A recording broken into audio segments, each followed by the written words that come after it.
tumepokea vishikwambi. Tulikuwa na malalamiko mengi sana ya wananchi,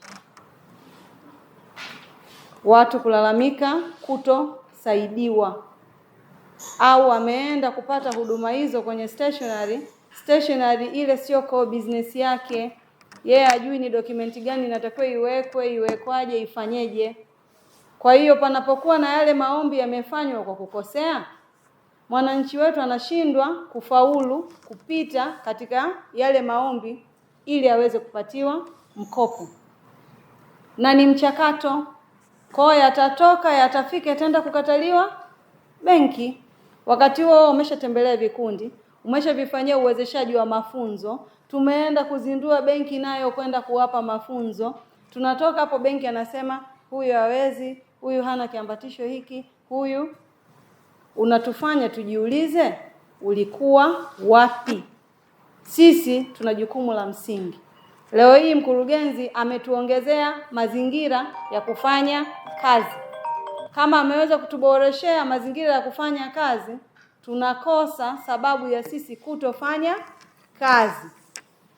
Vishikwambi hivi ni tumetoa hapa kwa uwakilishi, lakini vinaenda kutolewa kwa kata zote 41. Ninawaomba, hivi ni vitendea kazi kama vilivyo vitendea kazi vingine, twende tukavitunze na tukavitumie kwa lengo lililokusudiwa. Naitwa Gabriel Nguvava, afisa maendeleo wa Nchuka.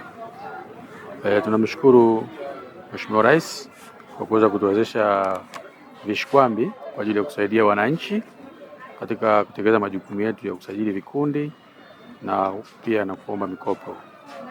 Hapo nyuma tulikuwa tuna vikundi vilikuwa vinaenda stationery au kwa watu binafsi kuweza kusajili vikundi na kuomba mikopo, na sisi tulikuwa hatuna vitendea kazi.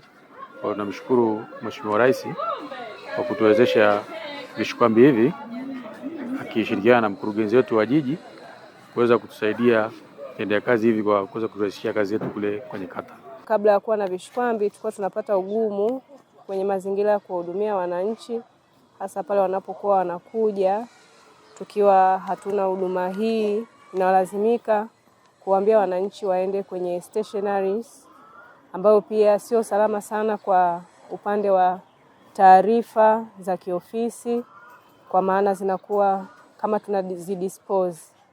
Lakini pia kuwasaidia wananchi kiukaribu namna sahihi ambavyo taarifa zinatakiwa zifanyike, kwa sababu walikuwa wanafanya makosa yalikuwa yanajitokeza, lakini tunashindwa namna ya kuweza kuwasaidia. Ila kupitia hivi vishikwambi, maana yake yale makosa yote tutaenda kuyarekebisha